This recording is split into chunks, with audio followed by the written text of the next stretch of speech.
Este podcast é produzido e apresentado pela Rádio Assembleia de Minas Gerais. Você ouve agora Politiza, um podcast para mostrar que tudo é política, mesmo quando parece que não é.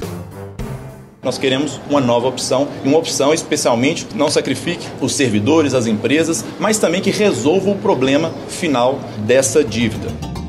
Quando o presidente da Assembleia Legislativa de Minas, deputado Tadeu Martins Leite, do MDB, dá essa declaração no Congresso Nacional em Brasília, acompanhado de uma comitiva de líderes parlamentares, ele e os outros deputados estão em busca de uma solução política definitiva para a dívida bilionária do Estado. Esse débito sempre volta ao centro dos debates no país, mas o tema ganha novo fôlego quando o governo de Minas apresenta como alternativa à crise financeira do Estado a adesão ao RRF, Regime de Recuperação Fiscal, instituído pela União em 2017. Um caminho que o presidente da Assembleia e outros deputados de Minas criticam desde o início da tramitação da proposta na Assembleia Legislativa. Em Brasília, Tadeu Martins Leite é recebido pelo senador Rodrigo Pacheco, presidente do Congresso Nacional. Depois participa, junto com Pacheco, de uma reunião com o presidente Luiz Inácio Lula da Silva e 3 ministros. Na mesa, uma solução alternativa para a dívida é entregue a Lula pelo presidente do Senado. A proposta que nós fazemos, diferentemente do regime de recuperação fiscal, ao contrário disso, busca utilizar os ativos que o Estado disponha para a quitação da dívida, de modo que ao final de 9 anos, ao invés de termos uma dívida de 210 bilhões impagável, nós teremos uma dívida muito menor e com a capacidade de retomada do crescimento dos investimentos do Estado. Nós vamos voltar a essa proposta ainda neste episódio, mas é preciso antes entender que dívida é essa. Na verdade, não é de hoje que esse assunto é debatido na Assembleia Legislativa. Em 2023, o ciclo de debates Endividamento de Minas Gerais é mais um capítulo no longo histórico de iniciativas dos deputados mineiros na tentativa de contribuir para solucionar esse problema. Nos últimos 30 anos, foram pelo menos 18 grandes eventos sobre orçamento, pacto federativo, reforma tributária, lei Candir e renegociação da dívida com a União. Um trabalho que incluiu frentes parlamentares, comissões especiais e muitas idas a Brasília em defesa da repactuação da dívida e de condições melhores para o Estado. A discussão é antiga porque a dívida também é. E como esse saldo devedor começa e por que aumenta tanto? Este episódio do Politiza reúne algumas das vozes ouvidas na Assembleia Legislativa em 2023 para refazer essa linha do tempo e entender por que quanto mais se paga, mais se deve. Eu sou Graziele Mendes e te convido a me acompanhar neste percurso e entender como tudo isso nos afeta. Vamos lá. A dívida de Minas, corrigida e atualizada, supera em 2023 a impressionante marca de 165 bilhões de reais. Isso somando empréstimos internos e internacionais, precatórios, que são valores que o Estado deve em função de ações judiciais que perdeu, além de outras obrigações. A maior parte desse montante é devido ao governo federal. Segundo a Secretaria de Estado da Fazenda, dos 165 bilhões de reais, 156 bilhões se referem a passivos com a União, em dívidas diretas ou em contratos em que o governo federal é avalista. Só entre 2021 e 2022, essa dívida cresce 21 bilhões de reais. Nesse caso, a culpa também é da Covid-19. A representante da Secretaria do Tesouro Nacional, Gabriela Abreu, lembra na Assembleia que para ajudar estados e municípios a enfrentar a pandemia, 2 leis complementares suspendem o pagamento de dívidas. A Lei Complementar 173, naquele momento de enfrentamento do coronavírus, foi extremamente importante, porque os entes precisavam focar no enfrentamento, né? Mas, obviamente, que isso traz um efeito do ponto de vista do próprio endividamento. Muitas ACOs, né, ações civis originárias em âmbito do STF, estavam dando essa possibilidade de não pagar as suas parcelas de dívida. Então, veio a Lei Complementar 178 dizendo o seguinte: olha, junte esses valores que ficaram com pagamento suspenso por causa dessas ACOs e vamos refinanciar. E quando a gente faz esse refinanciamento, o que você está fazendo? Você está jogando essa dívida mais para frente. E isso vai gerar juros e encargos. Mas esse débito do Estado com a União era bem menor, mais precisamente 14 bilhões em 1998. Como ele salta para 156 bilhões em 2023, ou seja, aumenta mais de 1000% em 25 anos, é preciso revisar algumas datas para tentar entender. As primeiras são lembradas por Pedro Henrique Magalhães, superintendente de controle externo do Tribunal de Contas do Estado, a começar pelo ano de 1982, quando um secretário de Estado, num debate também na Assembleia Legislativa, sinaliza a visão que o governo tinha da situação financeira de Minas há mais de 40 anos e que pode ter influenciado os episódios seguintes, na opinião do representante do TCE. Quando o secretário naquela época menciona que nós estamos de uma dívida de fácil rolagem, que seria de curto prazo, já que os títulos poderiam ser rolados, a gente está diante de uma dívida que pode sofrer interferências em virtude da situação atual do mercado. Foi justamente em 1982 que o México decretou a sua moratória. E essa moratória do México acabou interferindo diretamente no fluxo de recursos que chegava para os países emergentes, dentre eles o Brasil. De modo que a alternativa para os estados da federação naquele momento residia em duas fontes. Ou eles se financiavam internamente por meio da emissão de títulos, até então permitida na nossa legislação, ou então utilizavam do chamado imposto inflacionário, que era quando o Estado jogava com a inflação para receber mais recursos. Então, essa situação de se endividar para compensar deficiência de caixa pode vir a gerar um problema futuro para o Estado. O representante do TCE também usa um estudo do economista mineiro, professor e ex-secretário de Estado Flávio Riani para mostrar o que acontece imediatamente depois.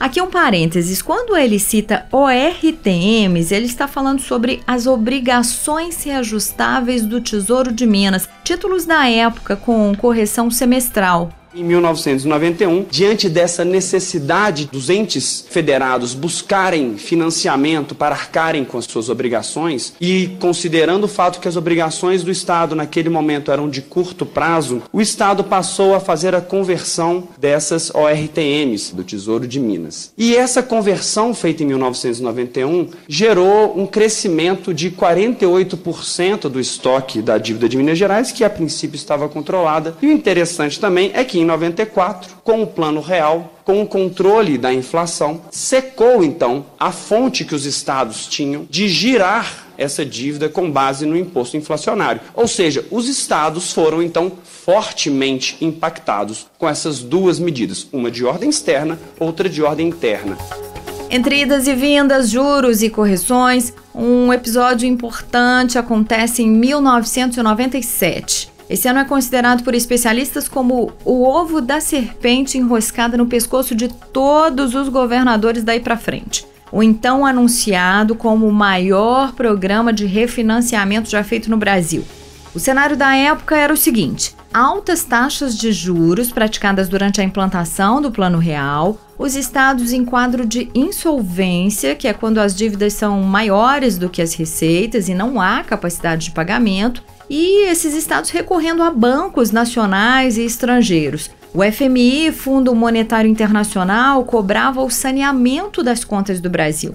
O governo federal, então, assume as dívidas dos estados e alivia as contas dos governadores. Fica definido que as dívidas devem ser pagas em 30 anos, com parcelas corrigidas da seguinte forma: pelo IGPDI, Índice Geral de Preços, mais juros, no caso de Minas Gerais, de 7,5% ao ano. Esse índice é apontado como o grande vilão do contrato.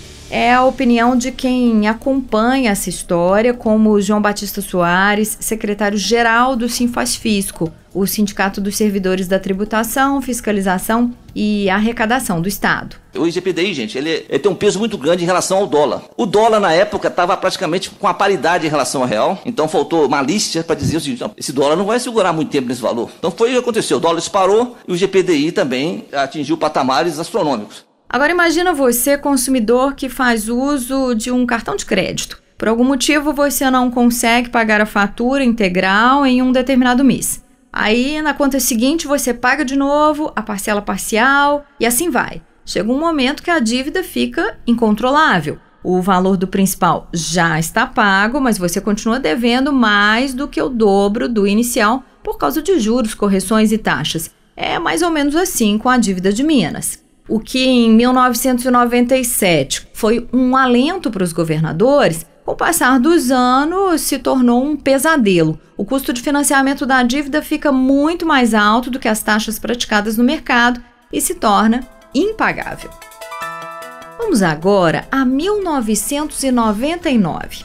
O então governador Itamar Franco entra com um pedido de suspensão da dívida mineira com a União por 90 dias. Esse episódio fica conhecido como a Moratória de Minas. O ex-deputado Sávio Souza Cruz, que na época se licencia da Assembleia para ser secretário de Estado de Itamar Franco, tem uma visão diferente sobre esse episódio. O governador Itamar Franco encontrou o Estado sem recursos nenhum no cofre e apenas nas 2 primeiras semanas já venciam compromissos de alta monta. O governador anunciou que não tinha recurso para pagar. Isso foi politizado e foi notificado como sendo uma moratória. E ao contrário do que se costuma dizer, foi muito importante para Minas Gerais, porque o dispositivo que existe nos contratos da União com os estados, que permite à União sequestrar recursos dos estados em caso de inadimplência, nunca tinha sido posto em prática. E a União, naquela época, levou mais de 3 meses para conseguir reter recursos de Minas. Isso foi muito importante para fazer um colchão financeiro que foi fundamental para viabilizar o início do governo Itamar. Outros períodos são considerados impactantes para o aumento da dívida e são apresentados na Assembleia de Minas pela Secretaria de Estado da Fazenda. Um deles é entre 2008 e 2010, quando o Estado faz um empréstimo com o Banco Mundial e com o BID, Banco Interamericano de Desenvolvimento, no total de 1 bilhão e 700 milhões de dólares. Entre 2012 e 2013, mais 4 bilhões de dólares em empréstimos internacionais para a reestruturação da CEMIG e também um contrato com o Banco do Brasil para investimentos em infraestrutura rodoviária. Em 2013, outros 2 novos contextos importantes. O primeiro é um refinanciamento com taxas de juros mais realistas, por novos índices, o IPCA mais 4% ou a Selic, o que for menor. Mas também é em 2013 que acaba o limite para pagamento das prestações da dívida do Estado com a União. Até então, havia uma regra em que os governos estaduais só podiam comprometer até 13% da receita corrente líquida real com a parcela da dívida. Com o fim desse limite, o valor da prestação sobe e faz explodir o estoque da dívida. É quando os governos estaduais recorrem à justiça. Tanto o ex-governador Fernando Pimentel quanto o Romeu Zema entram com ações para suspender o pagamento da dívida.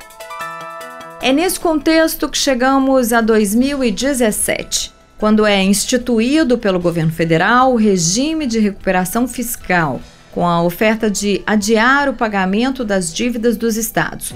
Uma vez aderido ao regime, o Estado passa a pagar parcelas menores do débito ao longo de 9 anos. Mas o que não for pago ainda é incorporado à dívida. Em contrapartida, os estados precisam adotar medidas de ajuste fiscal, como privatização de estatais, congelamento de salários de servidores e suspensão de concursos. 2018. Liminares no STF, Supremo Tribunal Federal, suspendem o pagamento de parcelas da dívida de Minas com a União, que chegam a 40 bilhões de reais, somados juros e multas. A possibilidade de se adotar o RRF em Minas é cogitada em 2022, mas o projeto de lei do governador sobre o assunto ainda não tramitava no Poder Legislativo. Enquanto isso, a Assembleia Legislativa aprova, em 2022, uma alternativa. A lei que define o refinanciamento desse passivo com pagamento em 30 anos e a extinção dos encargos de inadimplência em torno de 9 bilhões de reais. A lei é resultante de um projeto do então deputado Eli Tarquínio, do PV. Tem um gráfico que mostra que ao longo de 30 anos nós vamos fazer uma economia de 53 bilhões pela nossa proposta. 2023. As contas de Minas estão de novo no vermelho, com um rombo de 3 bilhões e meio de reais no orçamento, de 106 bilhões em receitas e mais de 109 bilhões em despesas. E por decisão do STF, Minas continuaria sem pagar a dívida até 20 de dezembro de 2023. A partir dessa data, o Estado teria que arcar com as parcelas. Esse seria o prazo que a Assembleia teria para votar o projeto de lei e autorizar o Estado a aderir ao regime de recuperação fiscal. Mas o plano de adesão ao RRF só chega aos deputados no dia 16 de outubro, isso depois de vários pronunciamentos de parlamentares cobrando uma posição do governo. Com a agenda apertada, o prazo para debater um assunto tão complexo seria apenas de 2 meses. Mesmo assim, começa um forte movimento interno na LMG para abrir diversos espaços de debate nas comissões e no plenário em torno da situação crítica do Estado e possíveis alternativas ao regime de recuperação fiscal. Na avaliação de deputados e de especialistas, o RRF provocaria um arroxo do Estado com consequências negativas sobre a prestação de serviços ao cidadão e o serviço público em geral. O documento apresentado pelo Executivo aponta apenas 2 revisões salariais para o funcionalismo em 9 anos, durante a validade do RRF, a primeira em 2024 e a segunda em 2028. Esse é um dos pontos que preocupam os servidores do Estado. Desde o início da tramitação do RRF, sindicatos de diversas categorias marcam presença na LMG, eles fazem paralisação em protesto no dia 7 de novembro e lotam audiências públicas. A presidente do Sindiúte-MG, Sindicato Único dos Trabalhadores em Educação em Minas, Denise Romano, teme o congelamento do piso salarial dos professores. Não há previsão de reajuste de piso para a educação. E nos detalhes do plano tem inclusive um enxugamento do crescimento vegetativo da folha. Quer dizer então que os benefícios de carreira que os nossos já são muito difíceis das pessoas receberem, leva anos para que a pessoa receba um direito por formação, por exemplo, também ficará congelado. Chegam alertas sobre as armadilhas do RRF também de outros estados, como o do Vinícius Zanata, presidente da Associação do Sindicato dos Servidores do Ministério Público do Rio de Janeiro, que já aderiu ao regime. A nossa dívida original custava 12 bilhões de reais em 97. Hoje, essa dívida custa 90 bilhões para o Estado. Ou seja, ela só aumentou. A gente já pagou elas várias vezes e ela continua aumentando. Sobre as privatizações. O plano é atualizado e prevê a venda do controle da Codemig, a Companhia de Desenvolvimento Econômico de Minas Gerais, dona da maior jazida de nióbio do mundo, em Araxá, no Alto Paranaíba. A empresa é responsável pela exploração desse metal junto com a Companhia Brasileira de Metalurgia e Mineração. A Copasa e a CEMIG são excluídas do plano de recuperação fiscal. O documento prevê ainda a revisão dos termos do RRF a cada 2 anos ou até anualmente, se houver necessidade.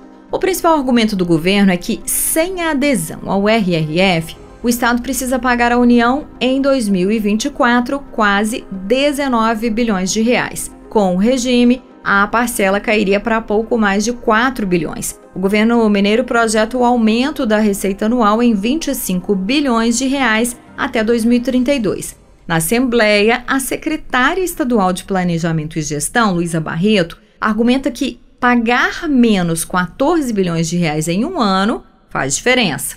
É um montante que corresponde, por exemplo, a 1 ano e meio das despesas de saúde do governo. Eu estou falando de 7 anos de todos os investimentos do Estado com recursos não vinculados somados. Mas também na Assembleia, o secretário de Estado de Fazenda, Gustavo Barbosa, admite que, mesmo com o plano, a dívida de Minas vai passar de 200 bilhões de reais depois de 9 anos de regime. 210 bilhões de reais. A dívida, estoque, serviço, se for aprovado o regime de recuperação fiscal, seria de 123,1 bilhões, sem o regime 149,3 bilhões.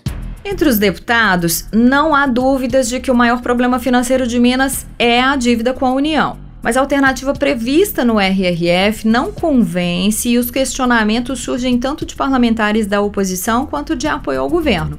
Com a palavra, deputada Beatriz Cerqueira, do PT. Nós estamos falando do futuro da próxima década do Estado de Minas Gerais. Quem vai explicar para a população que os hospitais da rede FEMIG deixaram de ser públicos? Como quando a próxima barragem estourar e as próximas pessoas forem assassinadas pela próxima mineradora? Quem vai explicar o sucateamento dos servidores do meio ambiente? Não tem política para servidor efetivo.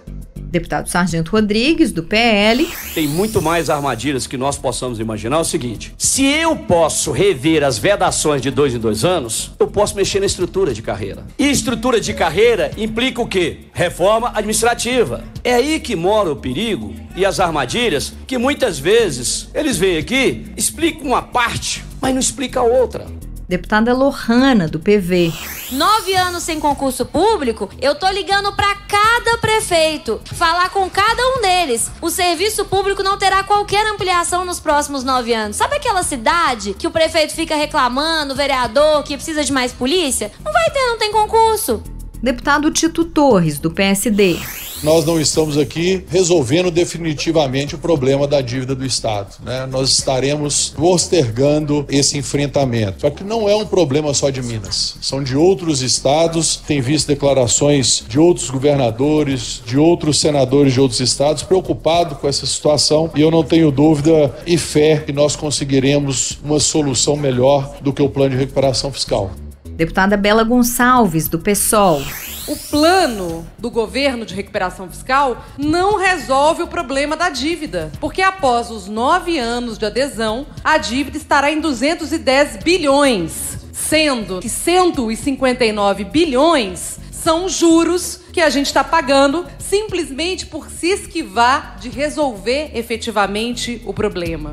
Deputado João Magalhães, do MDB.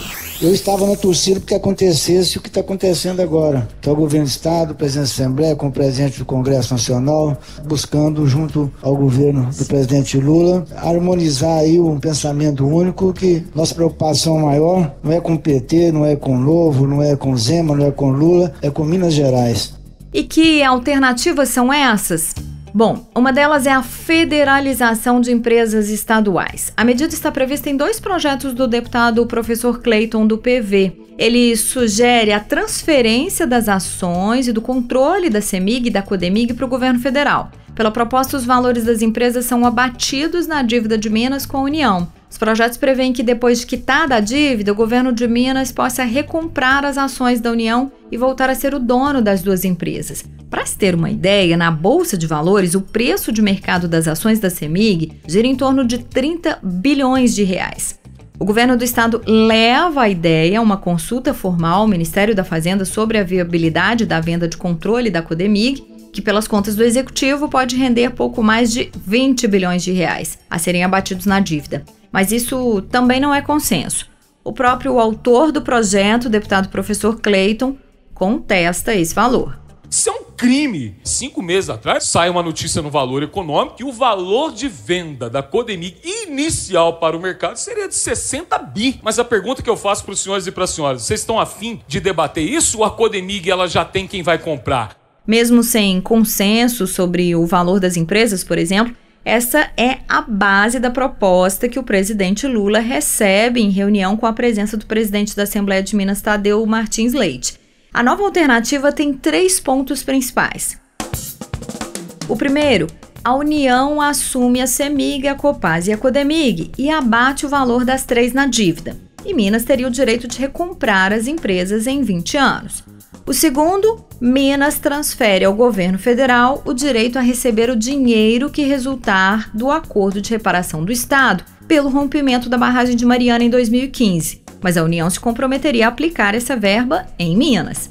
E o terceiro é abater da dívida os cerca de 8 bilhões de reais do acerto referente às perdas com a Lei Candir, que isentou o pagamento de ICMS sobre produtos voltados à exportação, causando perdas de arrecadação para os estados. A nova alternativa chega às mãos do governador Romeu Zema, que se mostra favorável às sugestões apresentadas. Em meio a esse grande movimento em Brasília, a Assembleia de Minas mantém a tramitação do RRF com alteração. Os deputados desmembram a proposta original do governo e retiram dela o teto de gastos, que é o limite que o Estado pode gastar em políticas públicas durante o regime. Esse teto está numa proposta de lei complementar à parte. E os deputados continuam a articulação por uma solução definitiva para o problema, sem sacrificar os mineiros. O movimento para envolver toda a sociedade, cidadãos e entidades na melhor compreensão da dívida de Minas e dos esforços para sanar o problema é ampliado com diversas ações. importante esclarecer que esse episódio do Politiza é um registro da história da dívida de Minas com a União e como decisões técnicas e políticas contribuíram para que o Estado chegasse até aqui, com um débito total no patamar dos 165 bilhões de reais. Pagar altas parcelas dessa dívida causa um forte impacto na vida do cidadão comum, porque sem esse dinheiro o Estado não pode investir o que deveria em políticas públicas. E como os novos capítulos dessa história são escritos a toda hora, o Politiza poderá voltar no tema num futuro próximo.